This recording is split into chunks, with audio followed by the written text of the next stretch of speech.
better than anyone ever thought I could be in life.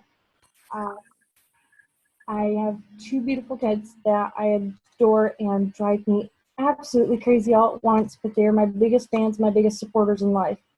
They drive me to do more than what I've ever done in my life. As of recently, I've decided to do what's called a Savage Race.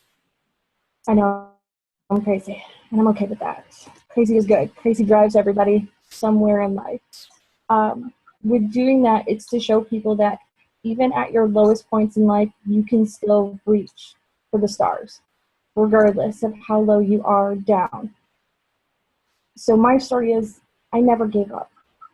I wanted to, and I considered very, very hurtful ways of giving up on myself, which would have affected my kids in the long run. Um, yeah, that's my story as of this moment. Wow, I am so sorry about your dad. That is very, very sad. But I'm glad that you took that experience and bettered your life because of it. I definitely think, I mean, that's a huge pain point that I'm sure is hard for you to talk about. But I know that, sharing that kind of thing that's really, really difficult that can be something to help inspire somebody else, which is why we do what we do. Um, and the biggest thing that I would have to say about your story is that you want more of it. That was, I mean, it's not like there wasn't good stuff in there. I mean, that is your life. That is why you're here. That is why you're doing this now. But, you know, where do you think you would have been if that hadn't happened, or what finally made it click that you had to, or, like, how did you meet somebody? What were you feeling? What were the specifics that led you to, doing whatever program you did? How did you feel? Like, how has your health changed? Because that was really your biggest goal, was to make sure that you weren't going to be The thing is, got. I'm not good verbalizing via talking on, computer screen and all that. I can type out my story in a heartbeat. Is it long? Oh yes, it's longer than most, and that's the one thing I struggle with the hardest, is making it more simple format for somebody bullet pointed out, because I do accounts receivable work, so my stuff, either you get it long or you get it bullet pointed. And to me, when you look at something you want to review, and most people, we all lose interest within 6 seconds. If you think about it, we have an attention of a fruit fly nowadays because we have internet, we have cell phones, we are firecrackers in our brains. If it's not shiny and appealing, we're not going to look at it. And for me, my shiny and appealing was Amber. Amber was my biggest thing. She approached me and said, "You could rock this. I know you could. You have the mentality, you have the spirit, you have the drive." I'm like, I am depressed. I'm at my lowest low. I've considered horrific things because I don't want to live. And she goes, "Try it. Just give me a shot." And I said, "You know what? I'm almost 200 pounds. Why not?" And now I'm down to 155 pounds. So dropped 3 pant sizes. I feel great about myself. I can breathe. I don't pass out during my workouts. And I don't feel like I'm going to vomit every 2 minutes. And that is amazing. I mean, that's what I'm talking about. That's the stuff that you want to be sharing. I know you like what you just said is, well, people aren't going to care. Well, or people aren't going to read it. The thing is, don't prejudge what somebody else is going to read or what's going to impact somebody else, because there might be somebody that might not read it or might not listen to it, but they might at a different point, or that one post that you make might actually inspire somebody else to make a change. That's why we're coaches. We are here to inspire. Don't prejudge somebody that they're going to not listen to your story. Get your story out there, get it out in smaller pieces. I mean, like how you just said, you can make that into smaller things. What you just did. I mean, like literally, like right in front of us. You have a big, powerful story about why you made that change because of your dad. And then you have a powerful story about, I was at a really low point, but my coach supported me. She told me that I could do it, and I decided I needed to make that change, and this is how I feel. This is what happened because of that. Like, that stuff is great, and I had no idea about any of that from you, because you don't share that, and you need to share those kind of things because you can inspire a lot of people by doing so. I will have to give it a shot, Angel. It'll be Okay. hard, but I will do it. You know what? And how you just said you're kind of afraid to get in front of a camera. You know, come on Zoom just by yourself and just record yourself on camera. You don't have to share it with anybody, but it'll start getting you out of that comfort zone, and it'll start getting you kind of used to it. And then just share like smaller things publicly. Yeah, how Heather just said, it gets so much easier. Honestly, I was scared shitless when I did my first team call, and it wasn't even like my team call. It was on a Pure Synergy, and I was just like talking. Like I was the person you see now, where I'm just like talking and whatever. Like, I used to have to record myself a million times and watch every single take when I would make a video, because I was like too afraid to just put it out there. And now I'm like, whatever, I'll just do it. And you know, I just do it. Like, you know, that's getting out of your comfort zone. That's just doing something over and over again, and it'll get more comfortable. I will definitely have to try it out more. I've been stepping outside that comfort zone. On my group page that I created, I actually did a day one video of do's and don'ts and eating and the benefits of a good yoga mat. And oh, sweet Jesus, a lot of people are like, why would you do that? I'm like, because yoga mats are huge. I got bad knees. If you've been kicked in the leg by a horse, you know what it's like. You need the support and the comfort. Sharing it, because I know what it feels like. There's another thing you can share. I did. I actually did. I mean, posted publicly, it to my page. you have bad knees and I mean, you just said you did PIO, right? No, I've been doing size 21 day fix, and then that's pretty much about it. I haven't tried PIO yet. A little afraid because I see how much stretching is involved in it, and it. PIO's easier on your knees than Yeah. sizes, for sure. That's I have really bad knees too, and PIO is where it's at. Then I'm gonna have to give it a shot. Yeah, that's something somebody can definitely relate to, is bad knees. I have known Chrissy for years and years and years, not very closely, but I've known her for a really long time. She is also like an adopted coach child, and I didn't know the majority of that story. And it seemed like when Chrissy, when you weren't focusing on telling your story and then you just started talking to us, that's when you like told us like more good stuff. Like it's easier when I'm not being asked to tell my story, when I'm just being asked to talk about life. Like, okay, there. Yeah. Do you know, if you know who Kimra Luna is? She's a business coach, and I've been doing one of her classes right now. I don't know if you have the capability. This is going to sound really scary to you, and you might hate me for even suggesting it, but a lot of people have been rolled out with the capability to make a Facebook Live video chat. And Kimra suggests doing that when you're not comfortable with doing videos.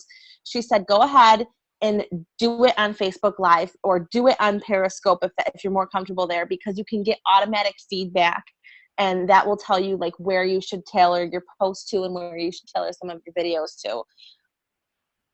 I'm gonna have to look into that also. Sweet Jesus. Yeah, Facebook Live is awesome, I have to say. I need to do that too. That's something that she said that really I put on my to-do list, because I still don't like doing videos. So it kind of scared me the first time I did it, even though I've done webinars before, but I'm like, oh my God, like on Facebook, everybody can see it. And you're getting live feedback, and I'm like, oh my God, what if nobody's gonna watch? Like, if nobody likes me. Like, I mean, these are things that like, even somebody like me that's been doing this for a while, I have those thoughts in my head, but you just got to push through them. And the feedback that I've gotten has been great. You know, and either way, you're helping people, you're giving them something to be inspired from, whatever you're talking about. Like, I've talked about meal planning, I've talked about meal prepping, I've talked about different kinds of things. If you check out like Tatiana's page, or, you know, a bunch of other coaches, Tori's been talking about her her son's story, Caden, with the heart thing. Really, you can talk about anything. It's just you're inspiring from different parts of your story, because your story isn't just weight loss. That's not it. So, and I would really recommend to try doing that on Facebook if you have Facebook Live and not on Periscope, because Facebook, the people relate to you, they know you better. So if you do it Facebook Live, you're going to get better feedback, as opposed to Periscope. People like flip channels. They'll go on it and they'll watch it for 2 seconds and be like, nope, I would rather watch this guy that's pooping in a bucket outside or something stupid. Like, I'm not even kidding. But yeah, so I would recommend doing it on Facebook. I'll definitely have to see if they've offered it to me, since I just saw in the chat that it's coming in waves to everybody. Try doing a Facebook update to your phone too. That's what did it for me. That's what helped Julie get it too. All right, Heather, do you want to say anything? I was just gonna say, like, not just to Chrissy, she's the one who made me think of it, because she was saying about if she went and she wrote it out, it would be super lengthy and there would be like a whole bunch of bullet points, stuff like that. The avatar exercise that I mentioned in the chat earlier is like what would help you guys find that stuff. And if you guys go through, like, don't be afraid to go through and write down that story, because when I first started coaching and I, talked to Angel, I told her like the little tiny bits of my story, but then like as I grew as a coach, I realized what my actual why was, and like why I was more in this now than I was like 3 months ago and stuff like that. So don't be afraid to go through and write down like your entire story, because mine was 3 or 4 pages long, like Times New Roman, size 12 font. Like if I were to type it out, like that's literally how long it would be. But you guys can go through there and you guys can highlight the key points that you feel like are the most important to you and start breadcrumbing with those and sharing those kinds of things, because those are the things that people are going to relate to. And then like, if you throw something out there and you're not having that much traction on it, like, that you can move to something else. You have everything right in front of you and you guys can build off of that. And it makes it a lot easier than like sitting there and being like, okay, it's prime time. Like, what should I post about? I'm not really sure. If you guys have it all written out and you guys know, and once you guys write it out, it's just going to come naturally, because you're just going to think it like right away. You're going to be like, oh my gosh, today, like, oh my gosh, I looked in the mirror today and like I love myself. Like I've never ever would have done that, but like when I was writing out my story, I realized that a big one of my struggles was that I have anxiety and I've never been able to accept myself. And I think that that's why, like, part of the reason why I'm more comfortable in videos and stuff too. So if you guys just write your stuff out and kind of build off of that, I think it'll help you guys out a lot too. Oh yeah. I remember when we were coming back from Summit, and that's when Heather messaged me, and she's like, she'd only told me a portion of what her story was before, and she's like, oh my God, I just wrote out my entire story and I'm freaking bawling on the plane. That's like true. it really, write out your story, like just write it out and look at it. And that is your whole story. That's not like, you're not going to put that in every single post. You're going to breadcrumb and do little posts from all of that encompassed, All right, so Shelby.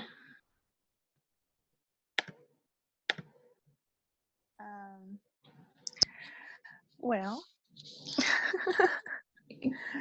I'm trying to figure out where to start. So, my story kind of starts way, way back when I was little. I remember being in elementary school. I was like that kid that was too smart for her own good type of little girl, where I knew I wasn't supposed to be doing something, but I did it anyways, and I could get away with it because I knew how to hide what I was doing. So I was cooking one day and I was making like a sugar pie or something, and my mommy was like really, really big into health. And so she was like, you shouldn't be eating that. And I was like, why? And she was like, well, diabetes runs in our family.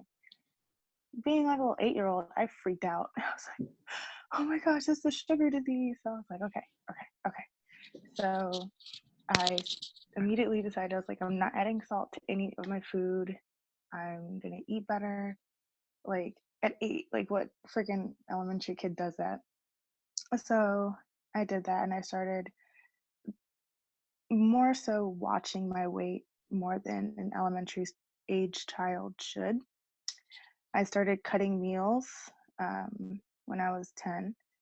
I wouldn't eat breakfast, and I would only eat half of lunch and half of dinner, so that way I could stay tiny. it didn't help that my grandmother on my mother's side was always telling me, don't ever get fat. So that's been ingrained in my mind for forever, basically. So whereas my mom was all about the health, everyone else was telling me other things. So it's kind of conflicting in my head. I was never an overweight child. I did dance, tennis, um, gymnastics, cheerleading. Like I was always running around. So I was like pretty much in shape, and I always wanted to eat everything, and like I would kind of binge eat starting at the age of 10. Like I would eat a whole lot one day and I wouldn't eat anything the next day.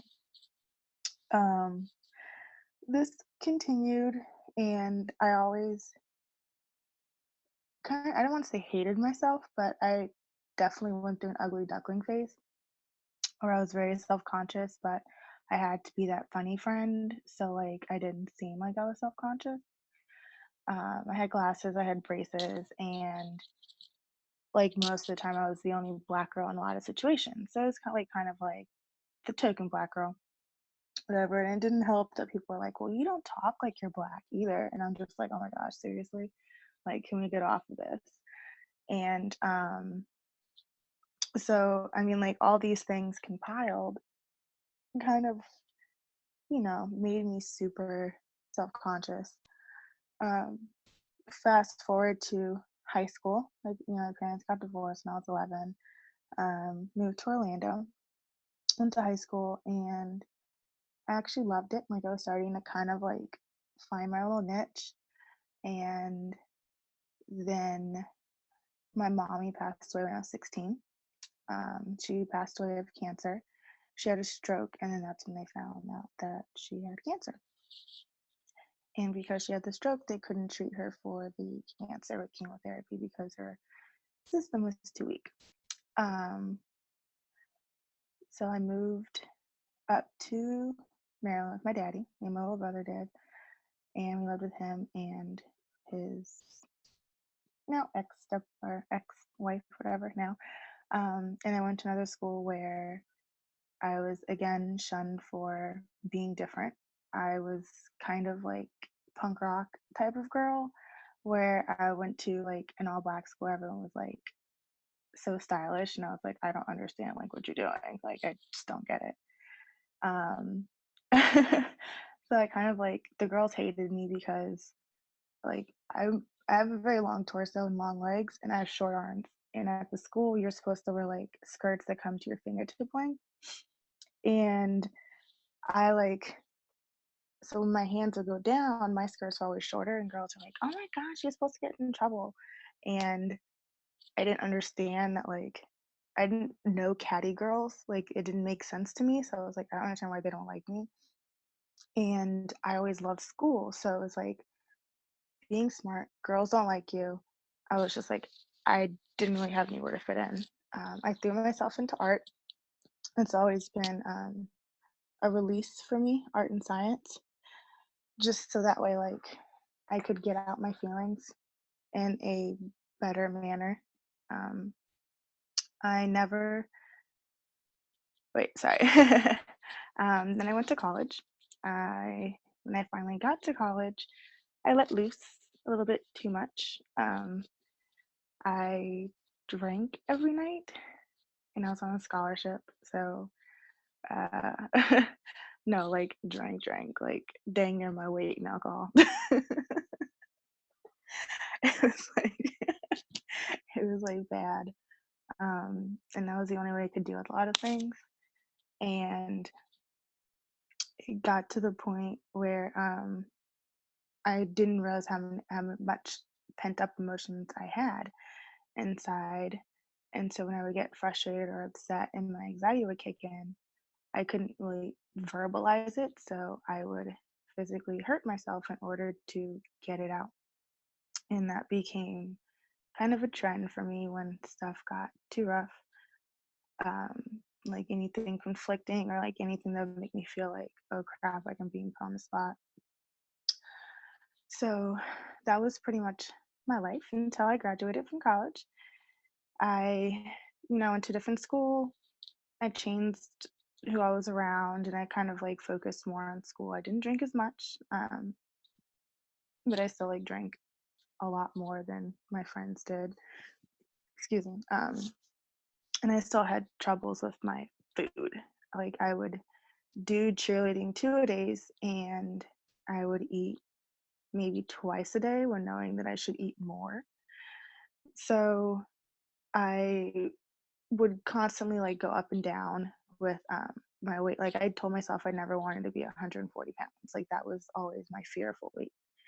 As long as I was 130 and under, I was good. Um, so I moved to Massachusetts.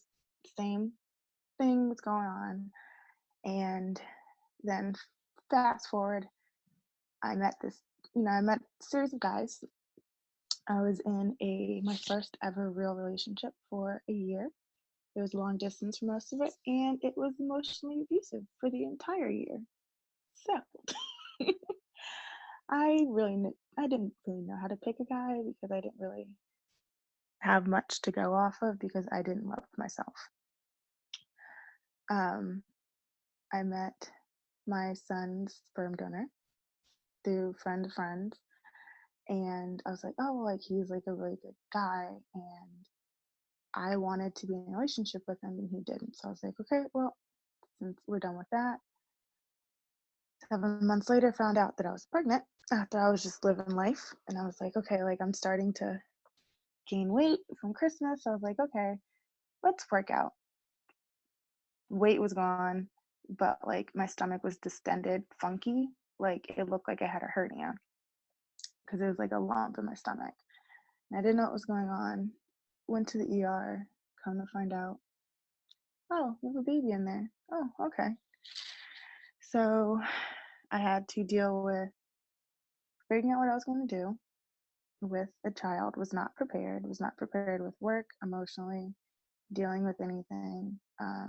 And I couldn't get in touch with his sperm donor for a good month after I found out because he just like kind of dropped off the face of the earth. So at 8 months pregnant, I I finally get in touch with him. I let him know, and it was kind of like a turbulent ride all the way up until delivery, basically until I moved down to Atlanta. He was not supportive at all.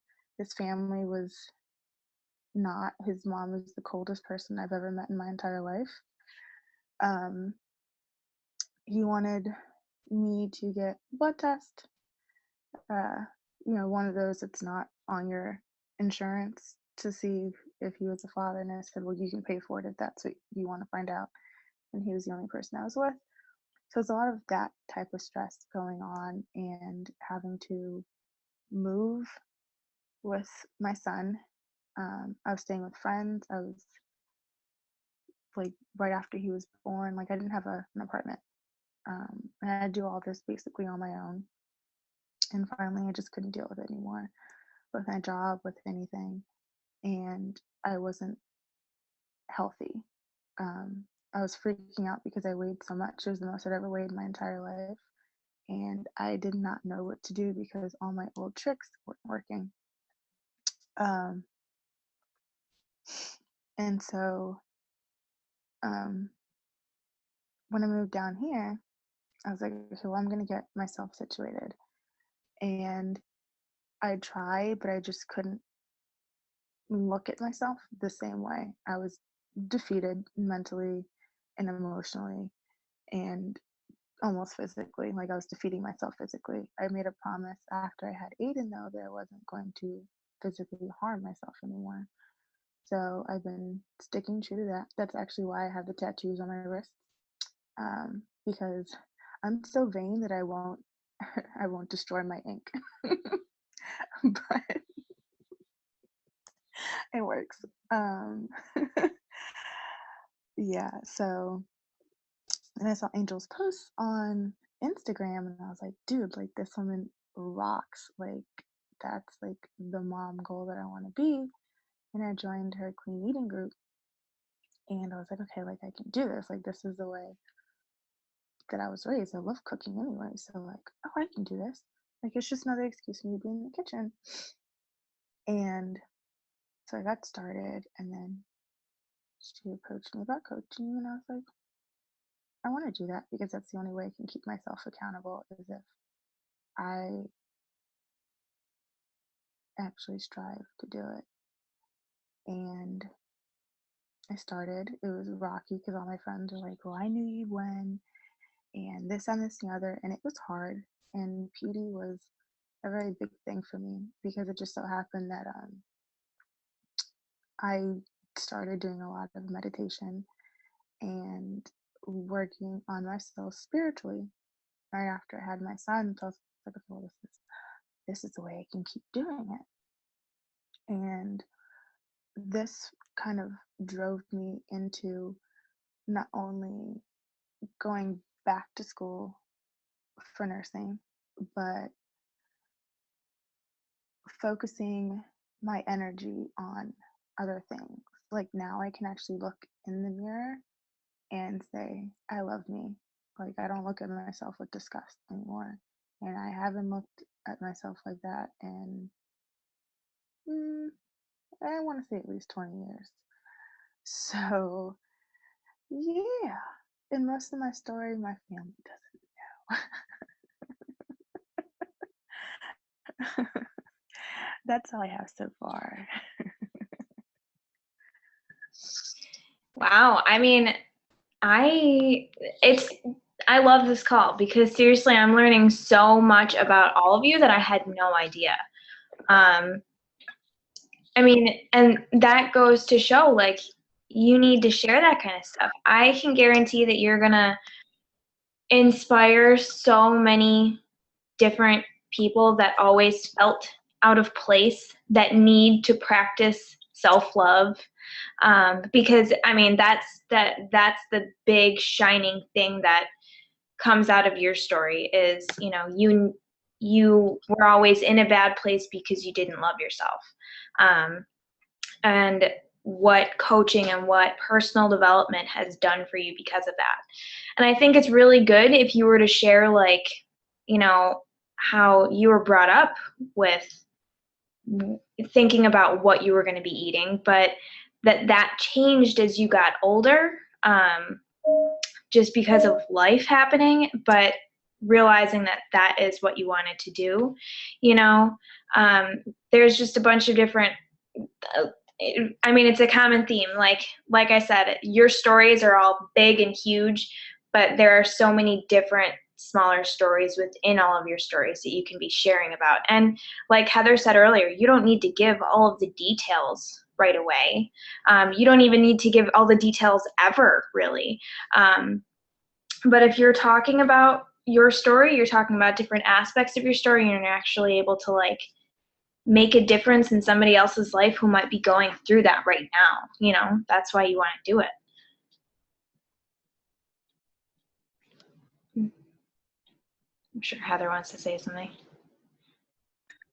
I don't even really like even know what to say to you because so much of your story is like a lot of my story too. And it's like, it's crazy because I never knew it. And I know that, like you said before, that you, you know, you didn't want to share because your family like doesn't know all that stuff. And you know, like when you're ready, you will. But the fact that you were the person who you felt like was always pushed out, and you're the person now that is like willing to be there for people, says a lot about you too. And a lot of people that are struggling with their self-image issues, like Angel said, are really gonna like cling to you for that, because like to begin with, the whole Team Beachbody success thing is because that we have the accountability, and we, you know, we're there for each other through everything. Obviously, like we've all gone through a whole bunch of stuff, especially in the last few months, and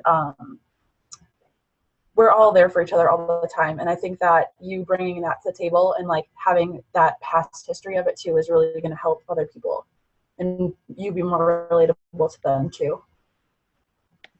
Yeah. You want to add anything, Jill? Yeah, I'll do it really quietly because my kid's falling asleep here. But I didn't know any of that story, obviously, because you haven't told it before. But it made you very, very relatable on a lot of different ways. And like everybody else, I don't know if you probably saw in the chat, everybody was saying like you should come hang out at my school or whatever. Like I'm gonna say the same thing because like you would have totally fit in. My school was just a bunch of outsiders, and we would have been best friends. Yeah, as there's a lot of people that when they were younger felt completely like outsiders. They just might not have expressed it. Or, I mean, the people that are outsiders are usually the ones that are completely cool with themselves when they get older anyways. So just share that stuff because you really are going to reach the type of people that you want to help anyways. That is your target market, is you, most likely. I was definitely not one of the cool kids when I was younger either, but I definitely turned into a partier when I got into college, just like you did, and I went through my punk rock phase. I mean, like literally, like a lot of our stories are very similar. You guys, like, I mean, we have like 5 minutes left. I really just want to like reiterate, for one, how amazing you all are. And I am so appreciative that you all shared those stories. I mean, it takes a lot of guts to share that kind of stuff that, it really is scary to share that kind of stuff for the first time. And I'm sure a lot of you shared that for the first time tonight, and that I'm like crazy inspired from this call because I'm like, oh my God, look at what all of these people have been through. And they're here doing this now. You guys can inspire so many people. Like you can make a difference in so many people's lives. It's crazy. Coaching is not just about helping somebody lose weight. It's helping somebody change their life. And I want you guys to really take, think about what your story is. Write it down and think about what you can post to help inspire somebody. I want you to think about like, when you're posting, will this make a difference in somebody's life? I mean, granted, if it's like something random, that's one thing, but like when you're really thinking about your posts, try to inspire somebody with what you're doing, what you're posting. Even if it's just something small, you can still make it to be motivating or inspirational. You don't have to put it all out there every single post. Just be you and be real. So I want to end this call. I'll let Jill or Heather, if they want to say something after me, but I want you guys, I'm going to give you all an assignment. All of you, maybe even including Erin too, you all have to, write down your stories. You don't have to share those right away, but I do want you to step like crazy outside of your comfort zone and take a piece of your story and breadcrumb it into a post with a video. Yeah, because it's scary, but it's going to make an impact on somebody else's life, and it's going to make an impact on your life. It's going to help you become comfortable with being uncomfortable, which is super huge. And I want you guys to all post in the team call event with your video. Or just when you post it, just tell us that you posted it so we can all check it out. So if anybody wants to say anything before we get off. No? Good. All right. So thank you. I know this was a super long call, but thank you so much for sharing your stories. I'm really inspired by all of you. You all kick ass. I'm excited for 2016. Let's go change some lives and share your stories. Bye.